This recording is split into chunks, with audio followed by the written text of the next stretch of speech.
Welcome to Global Hub Updates. Please subscribe to my channel and press the bell icon for more updates. Breaking news.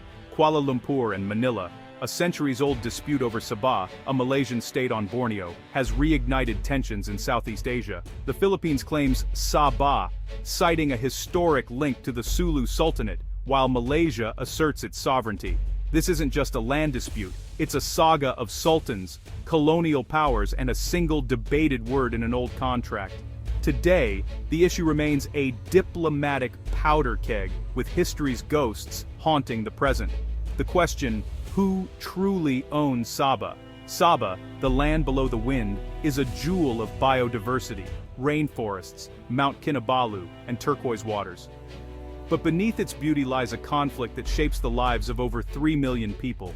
For Sabahans, this is not an abstract debate. They are Malaysians, living under Malaysian law, yet the Philippine claim casts a long shadow.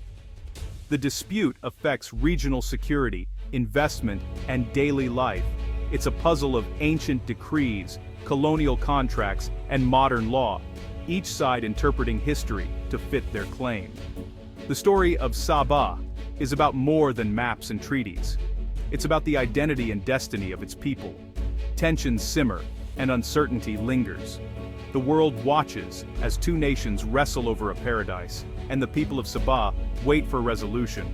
The stakes are high: security, identity, and the future of a land caught between two histories. The question remains: who decides Sabah's fate, and what does it mean for those who call this paradise home? Long before colonial powers arrived, Sabah was a crossroads of trade and culture, shaped by the Brunei and Sulu sultanates. Its strategic location made it a hub for Chinese, Arab, and regional traders, creating a rich multicultural society. The Brunei Sultanate once controlled much of Borneo, while the Sulu Sultanate, based in the southern Philippines, was a formidable naval power. Sabah's coastal communities often paid tribute to both sultanates, caught between their influence. In 1704, according to Sulu accounts, the Sultan of Brunei rewarded the Sultan of Sulu with North Borneo, now Sabah, for military aid. This transfer is the cornerstone of the Philippine claim, seen as proof of Sulu sovereignty. However, historical records are scarce and interpretations vary. Some Brunei historians dispute the extent of the gift. By the 19th century, Sulu's influence over Sabah's coast was clear, even if control of the interior was limited. The coastal people recognized the Sultan's authority and paid taxes. This historical connection forms the roots of today's dispute. The arrival of European adventurers would soon turn this legacy into a legal battleground. The question of ownership, once a matter of tribute, would become a matter of treaties and international law, and the seeds of conflict were sown. The late 1800s saw colonial powers carving up Southeast Asia, and Sabah became a prize. Western adventurers, led by Baron von Overbeck and Alfred Dent, sought control over North Borneo. Knowing Sulu's claim was crucial, they negotiated with Sultan Jamalul Alam in 1878. The Sultan, under pressure from Spanish attacks, agreed to a contract granting Overbeck and Dent rights over North Borneo, in exchange for annual payments. This 1878 agreement is the heart of the dispute. Written in Malay Jawi script, every word has been scrutinized for over a century. The key controversy, the meaning of the word pajak. Did the Sultan cede Sabah forever, or merely lease it? The answer determines the legitimacy of modern claims. For the Philippines, it's a lease. For Malaysia, a permanent cession. This single word has shaped the fate of a land and its people. The legal battle over pajak continues to fuel diplomatic tensions, and the world still debates what was truly signed in 1878. The legal battle hinges on the translation of pajak. The Philippines argues it means lease, so sovereignty was never surrendered, just rented out. They claim the British and later Malaysia were tenants, not owners, and the 1963 transfer to Malaysia was illegal.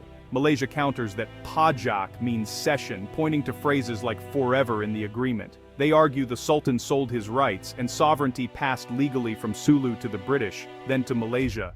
Annual payments, Malaysia says, are not rent but a cession pension.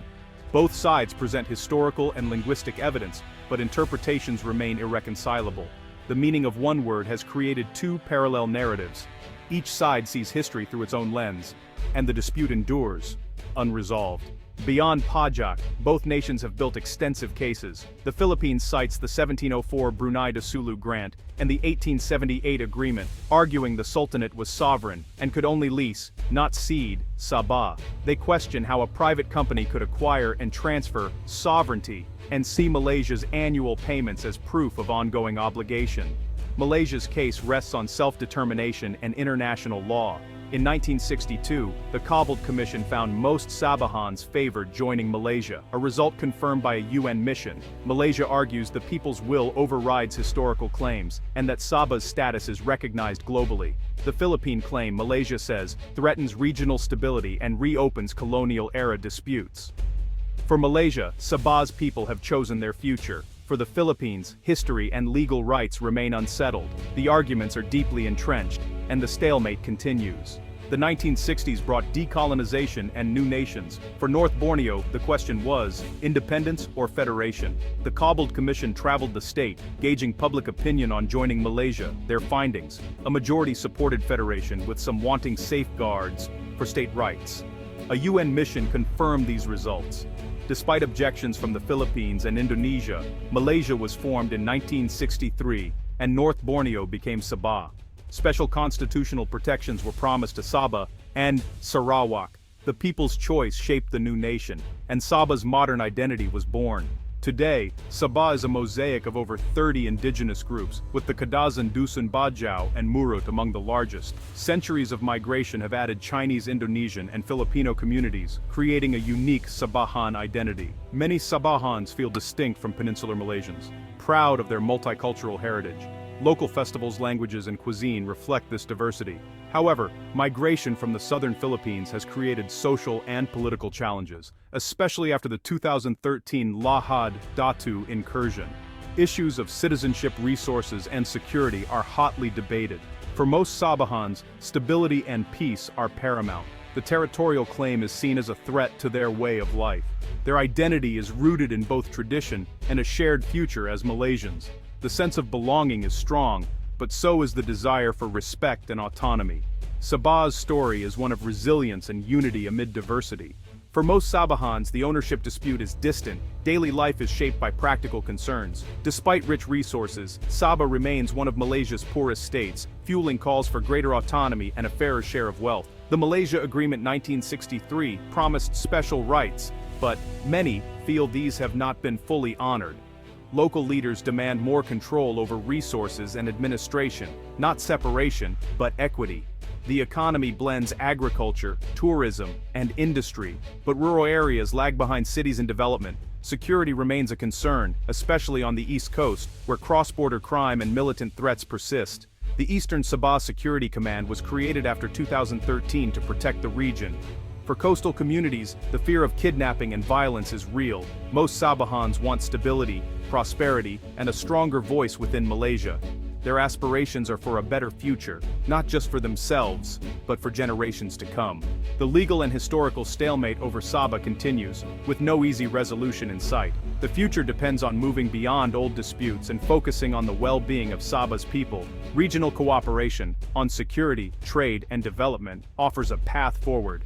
The principle of self-determination must remain central. Sabahans have lived as Malaysians for over 60 years, forging a distinct identity and a desire for peace.